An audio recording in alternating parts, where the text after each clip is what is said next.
Picture this. It's 1978, and a bone-stock Chevy Malibu with a smog-choked 305 V8 just ran a 13 flat quarter mile. In an era when factory muscle cars were lucky to break 15 seconds, this thing is embarrassing actual race cars. The owner pops the hood, and competitors crowd around expecting to find a hidden nitrous system, a swapped engine, something illegal. Instead, they find a completely stock motor with one addition, a 1-inch thick piece of plastic bolted between the carburetor and intake manifold, a $5 modification that added 50 horsepower. This is the story of how one GM engineer accidentally discovered a carburetor trick so effective that Detroit spent years pretending it didn't exist. Historical context: the Malaise era crisis. To understand why this trick was revolutionary, we need to talk about just how catastrophically bad American V8s had become by the late 70s. I'm talking genuinely, horrifically terrible. Oh, the 1978 Chevrolet Corvette, America's sports car, came with a 350 cubic inch V8 making a pathetic 185 horsepower. 185. From 350 cubic inches. That's 0.53 horsepower per cubic inch. My mom's current minivan makes better numbers. The Pontiac Firebird's 400 cubic inch V8, a motor that in 1969 made 366 horsepower, was by 78 wheezing out 220. The Oldsmobile 442, once a muscle car legend, had a 403 cubic inch engine producing 185 horsepower. These were 7-liter engines making less power than a modern 4-cylinder Honda. What happened? The Clean Air Act happened. The Arab oil embargo happened. Insurance companies happened. The government mandated that emissions drop by 90%, while fuel economy improved by 50%. Detroit's response was to strangle their engines to death. They dropped compression ratios from 11:1 down to 8:1. They installed catalytic converters that required unleaded fuel. They added air pumps, EGR valves, and vacuum-operated nightmares that looked like octopus tentacles under the hood. But the real killer was the carburetor, specifically how emissions regulations destroyed carburetor tuning. The problem: smog-era carburation. To understand this, you need to understand what a carburetor actually does. It's an air-powered fuel pump. Air rushing through a restriction called a venturi creates low pressure that sucks fuel from a bowl. The faster the air moves, the more fuel it pulls. Simple, elegant, brilliant. Until the EPA got involved. Emissions regulations in the 70s focused on two things: unburned hydrocarbons and carbon monoxide. Both are caused by rich fuel mixtures. Too much fuel, not enough oxygen, incomplete combustion. The government's solution was simple: force manufacturers to run leaner mixtures, much leaner, dangerously lean. A stoichiometric air-fuel ratio, the chemically perfect mixture, is 14.7 parts air to 1 part fuel. For power, you want it richer, around 12.5 or 13:1. For emissions, the EPA wanted 15.5 or even 16:1. This created engines that barely ran, had zero throttle response, and made pathetic power. General Motors, like everyone else, had to comply. Their solution was the Rochester Quadra-J, a carburetor that was simultaneously brilliant and terrible. The Quadra-J had small primary venturies for fuel economy and huge secondary venturies for power. In theory, perfect. In practice, the emissions-tuned versions were lean, unresponsive, and generally miserable. The primary jets were tiny. The power valve opened late. The accelerator pump shot was minimal. The secondary air door spring was so stiff that the secondaries barely opened under normal driving. Chevrolet engineers had created a carburetor, specifically designed not to make power. They had to. The alternative was not selling cars in California or facing massive EPA fines. But here's where it gets interesting. The engineers knew these carburetors were terrible.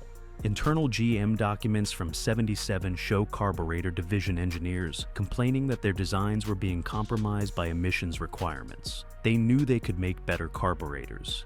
They just weren't allowed to. Enter the genius, Tom McMahon. Enter Tom McMahon. McMahon was a nobody. Not a famous name, not a hot rod legend. just a mid-level engineer in GM's Rochester Products division in upstate New York. He'd spent 15 years designing carburetors, watching his work get progressively worse as emission standards tightened. By 1976, he was frustrated enough to start tinkering on his own time.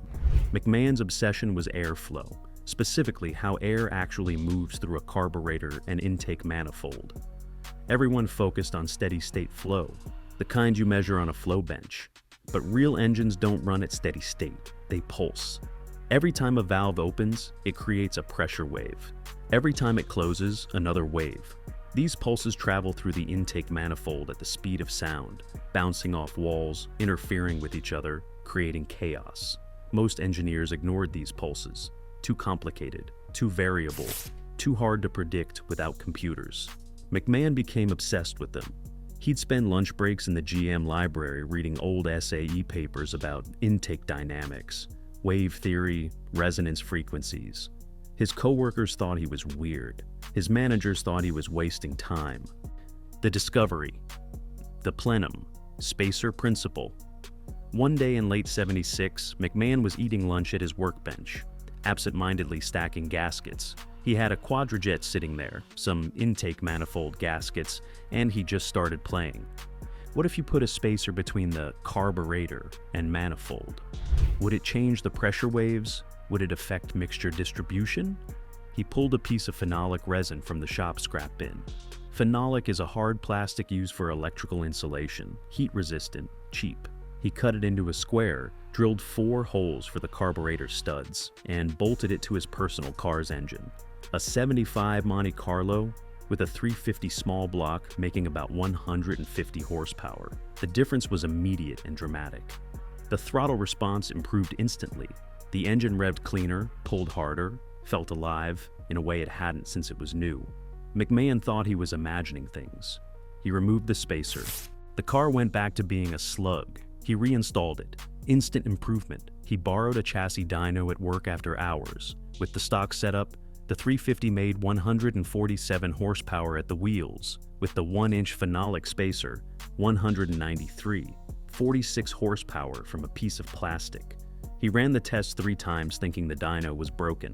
Same result every time. Technical deep dive. How it actually worked. Here's what McMahon had discovered accidentally while playing with gaskets. The spacer created a plenum, an air chamber between the carburetor and intake manifold. This plenum did 2 things that transformed how the engine ran. First, it changed the pressure wave dynamics. In a normal setup, the intake valve opening creates a low-pressure pulse that travels straight up to the carburetor. This pulse is sharp and brief. The carburetor has to respond instantly, pulling fuel in milliseconds.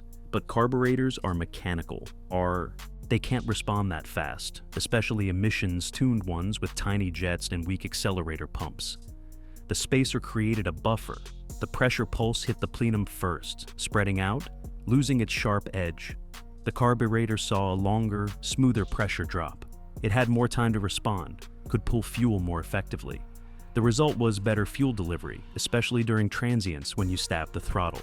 Second, and this is where it gets really clever, the plenum volume created a resonance frequency. Think of it like an organ pipe. The air column in the spacer would vibrate at a specific frequency determined by the spacer's height and volume. When this resonance frequency matched the engine's intake frequency at certain RPMs, you got pressure amplification. Free power from harmonics. McMahon calculated that a 1-inch spacer on a small block Chevy created resonance around 3,000 RPM. Exactly where these Smog-era engines needed help most. Below 3,000, they were dead. The spacer brought them alive right in the middle of the power band. The $5 miracle. Building the spacer. But here's the genius part that McMahon figured out through testing. The spacer material mattered critically. He tried aluminum spacers. They actually made things worse. The aluminum conducted heat from the intake manifold to the carburetor, heating the fuel, causing vapor lock and percolation. The engine would stumble and die after sitting in traffic. Phenolic resin, being plastic, insulated instead of conducting. It kept the carburetor cooler, preventing heat soak. The fuel stayed liquid, stayed dense. This meant more actual fuel per volume, better mixture quality, more power. The insulation property was almost as important as the plenum volume. The dimensions were critical too. McMahon tested half-inch spacers, 2-inch spacers, everything in between. Half-inch didn't create enough plenum volume. 2-inch worked at high RPM but killed low-end torque. 1-inch was the sweet spot, providing plenum volume for mid-range power without hurting bottom-end response. The cost? About $3 in materials if you made it yourself. McMahon could make one in 20 minutes with basic tools. 4 holes, some gasket material, 8 longer bolts. That was it. A $5 modification that added 50 horsepower to a strangled Smog era V8. First tests, the proof. McMahon knew he'd stumbled onto something significant. He also knew he couldn't tell anyone at GM. Not his supervisor, not his department head, definitely not anyone in corporate. Official company policy was brutally clear. All modifications had to go through emissions certification. Every single change, no matter how minor, had to be tested for compliance with EPA standards. Testing a new intake component would cost tens of thousands of dollars and take months, maybe a year. You'd need to build test vehicles, instrument them with emissions equipment, run them through the full federal test procedure, document everything, submit reports. The bureaucracy alone would take 6 months before the first test vehicle even started. Even if it passed, which McMahon seriously doubted given the power increase, GM would never install it. It would make their current engines look even worse by comparison. Think about that from a corporate perspective. If you admit that a 1-inch spacer adds 50 horsepower, you're essentially admitting you've been selling engines that are 50 horsepower worse than they could be. That's not a good look. Customers would be furious. Dealers would be furious. Lawyers would start circling. Better to just pretend it doesn't exist. So, McMahon did what any rational person would do. He kept his mouth shut and told his friends. Not officially, not in any meeting or memo, just casual conversation at lunch. Hey, I tried something interesting on my Monte Carlo. Want to see? Within 2 weeks, 5 guys in his department had made spacers. Within a month, it was 20. By the end of '76, half the GM employees in Rochester had spacers on their personal cars. The spread was entirely word of mouth, completely underground. Someone would show up to work on Monday with their car running noticeably better. Guys would ask what changed. Just something I tried over the weekend. Next weekend, 10 more people were making spacers in their garages. It was like a virus spreading through GM's workforce, except this virus made your car faster. Within months, word had spread to other GM facilities. Machinists in Flint were making them on company equipment after hours. Engineers in Detroit were testing them on chassis dynos, documenting the gains but keeping the data to themselves. Assembly line workers in Lordstown were bolting them onto their personal cars. A quiet revolution was happening in GM parking lots across America. The company executives were either oblivious or deliberately ignoring it. Hard to say which. But you'd have these bizarre situations where a GM vice president would wonder why his employee's Impala seemed quicker than his own identical Impala. The employee would just shrug. Must be a good day. The results were consistent across every application. Every smog-choked GM V8 responded the same way. 40 to 60 horsepower gains depending on the engine. Improved throttle response that was immediately noticeable. Better fuel economy because the engine wasn't working so hard to overcome its own terrible carburation. One engineer in Detroit, guy named Frank Kowalski, reported his Caprice's highway mileage improved from 13 to 16 miles per gallon just from the spacer improving mixture quality. That's a 23% improvement in fuel economy from better airflow. The underground nature of it all made it even better. GM employees had this secret knowledge that made their personal cars better than anything the company officially sold. It was like being in a club, a brotherhood of people who knew the truth. You'd see another GM car with a Quadrajace and wonder, does that guy know? Is he one of us? The underground spread. But it wasn't just GM employees noticing. Racers started discovering the trick independently. In 1977, a stock class drag racer in Ohio named Rick Dalton was struggling with his Camaro. Stock 305, all emissions equipment in place, running high 14s in the quarter mile. He noticed some GM guys at the track running identical cars a full second quicker. He asked how. They showed him the spacer. Dalton made one that night. Bolted it on the next morning. First pass, 13.85 at 98 miles per hour. He thought he'd found nitrous or something. Checked everything. Nope, just the spacer. He won his class that season, setting a record that stood for 3 years. The NHRA noticed. Suddenly, stock GM cars were running numbers that didn't make sense. They'd tear down engines looking for illegal modifications. Everything was stock. Just this weird plastic spacer. The rulebook didn't mention spacers. Were they legal? Nobody knew. In 1978, NHRA finally ruled. Carburetor spacers were legal, as long as the space didn't contain internal passages or baffles. Just had to be a simple spacer. This opened the floodgates. Every GM racer in America bolted on spacers. Stock class records fell like dominoes. Racing domination stories. A 78 Malibu in Texas ran 13 flat with a bone stock 305. 13 flat.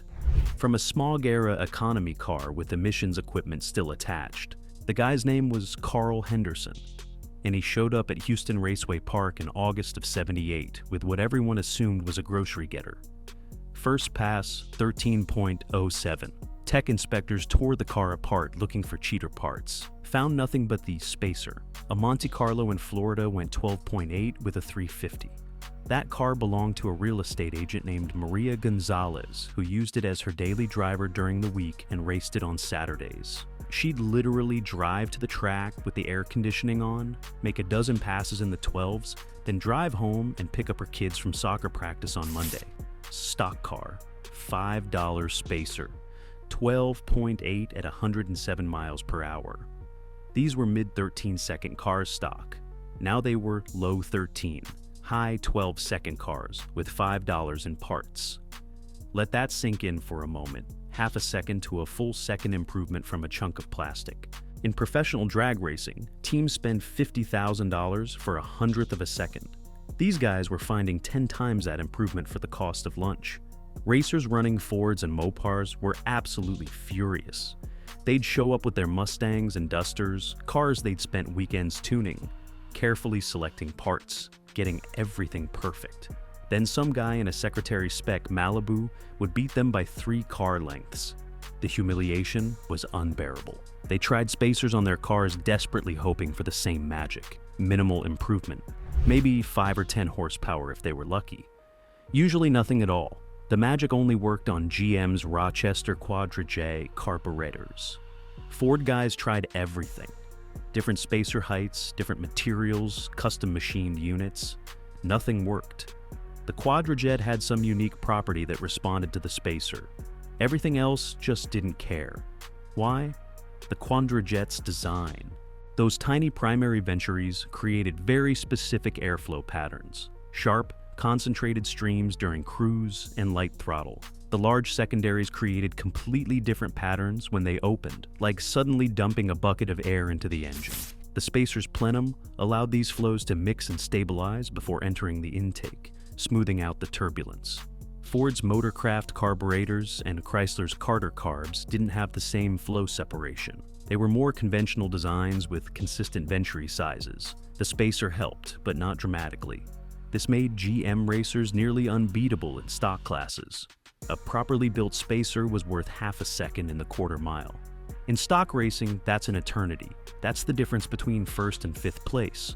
Competitors complained constantly to tech officials, race organizers, NHRA headquarters.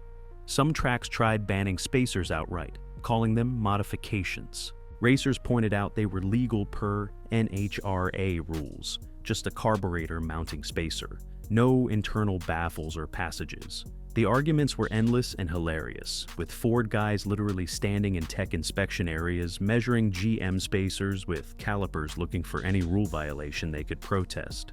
GM's response: denial and theft. Meanwhile, back at GM, corporate was pretending none of this existed.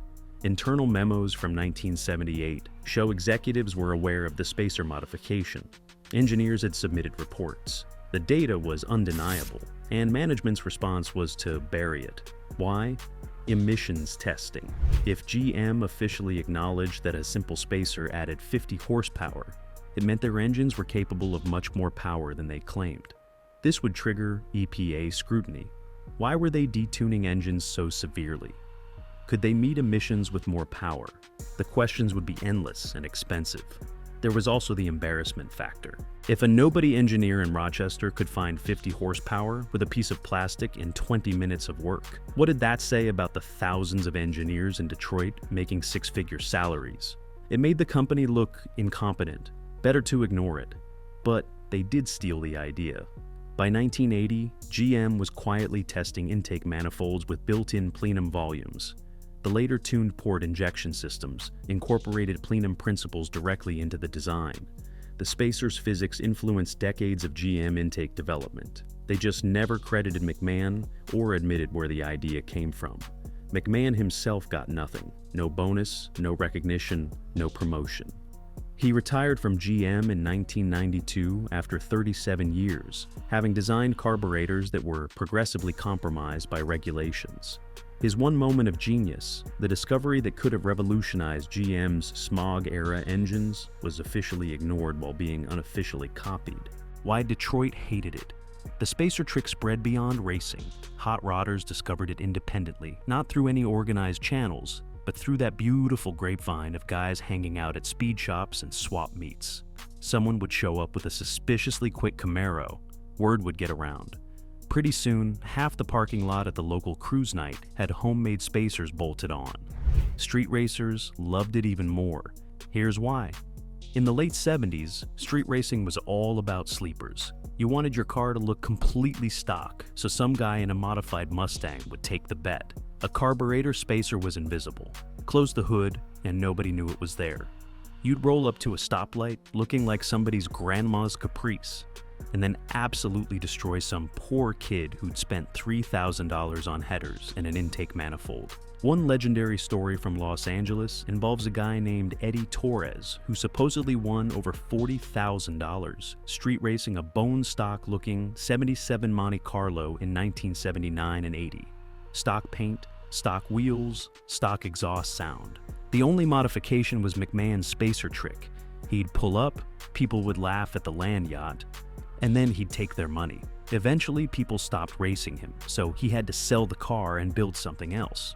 The spacer had made him too successful. Performance shops started catching on by late '78. They'd have customers coming in and asking about that plastic thing that goes under the carb. Shop owners, being shop owners, saw dollar signs. Why let customers make their own spacers when you could sell them manufactured versions for $20 to $30? That's a 700% markup on something that costs $3 in materials. Companies like Edelbrock and Hawley, the giants of the aftermarket, initially dismissed the spacer as a fad. Edelbrock's engineers tested it, confirmed it worked, and were apparently baffled as to why. Their own intake manifolds were designed with careful attention to runner length, plenum volume, all that sophisticated stuff. And here was a chunk of plastic doing what their engineering couldn't. But by 1980, both companies were selling spacers. Edelbrock offered them in phenolic, wholly in both phenolic and aluminum. They were marketed as carburetor spacers or plenum spacers, with vague claims about improving mixture distribution and throttle response. Nobody wanted to admit they didn't fully understand why they worked. They just knew customers wanted them. The aftermarket turned McMahon's accidental discovery into an entire product category. By the mid-'80s, you could buy spacers in half-inch, 1-inch, and 2-inch heights in phenolic or aluminum, with or without heat shields, open or divided plenum designs. Some companies offered tapered spacers, claiming they improved velocity. Others sold multi-layer designs with different bore sizes at each level. The product descriptions were hilarious in retrospect. Scientifically designed to optimize airflow dynamics. Translation: we made at different heights and charged more for the tall ones. Precision machined from aerospace-grade materials. Translation: we used the same phenolic resin as everyone else but have better marketing. An entire cottage industry emerged. Small machine shops would advertise custom spacers in the back of Hot Rod magazine. $15 plus shipping. Specify your carburetor type and desired height. Some shops claimed secret internal designs, special materials, proprietary geometry. Mostly they were just making rectangular blocks with holes drilled in them, same as McMahon did on his lunch break. The irony was beautiful. GM refused to acknowledge the spacer, wouldn't install it on production vehicles, never credited McMahon. Meanwhile, companies were making millions selling variations of his idea. Edelbrock alone probably sold over 100,000 spacers through the 80s. At $25 each, that's $2.5 million in revenue, from something GM's engineer invented and GM refused to use. The product category got so big that by 1985, Summit Racing's catalog had 2 full pages of carburetor spacers. Different heights, materials, bore configurations, plenum designs. You could spend hours trying to decide which spacer was best for your application. The joke was, they all worked basically the same. McMahon's original 1-inch phenolic design was still the sweet spot. Everything else was just marketing. Regional preferences emerged too. West Coast guys loved aluminum spacers despite the heat issues because they looked more serious. East Coast guys stuck with phenolic because it actually worked better. Southern racers would run 2-inch spacers for high RPM power. Midwestern street guys preferred 1-inch for all-around performance. The spacer became part of car culture, with debates about optimal height as heated as arguments about Chevy versus Ford, an entire industry based on a piece of plastic that GM refused to acknowledge. That's American capitalism at its finest. One company's embarrassment becomes another company's profit center. McMahon invented it, GM buried it, and Edelbrock bought a new warehouse with the proceeds. The death and resurrection. Then fuel injection killed everything. By the late 80s, carburetors were dead. Electronic fuel injection could precisely control mixture. Didn't need crude mechanical tricks to work properly. The spacer trick became obsolete almost overnight. The physics still worked, but modern engines didn't need it. Except the story doesn't end there. In the 2000s, as LS engine swaps became popular, racers rediscovered plenum spacers. The LS intake manifold design could benefit from the same principles McMahon figured out 30 years earlier. Modern CNC machine spacers for LS engines provide 5 to 15 horsepower, especially in the mid-range. The physics haven't changed. Creating a plenum volume between the throttle body and intake runners still improves pressure wave dynamics. It still provides better mixture distribution. It still works. McMahon's accidental discovery in '76 influences intake design to this day. For vintage racing, the original trick is more relevant than ever. Anyone building a '70s-era GM car for street or strip use needs a carburetor spacer. It's the single best bang-for-buck modification you can make. 50 horsepower for $5. Nothing else even comes close. Legacy and modern applications. The broader lesson here is about simplicity versus complexity. Detroit threw thousands of engineering hours and millions of dollars at emissions compliance. They added vacuum-operated valves, air pumps, thermal reactors, EGR systems, all incredibly complex, and a random engineer with a piece of plastic in a lunch break found more power than any of those systems provided. It's the eternal story of individual genius versus corporate bureaucracy. One guy tinkering, following his curiosity, stumbling onto something profound, while the institution with infinite resources missed it completely because they were too invested in their own complexity. The carburetor spacer also represents lost knowledge. How many young mechanics today even understand carburetor theory?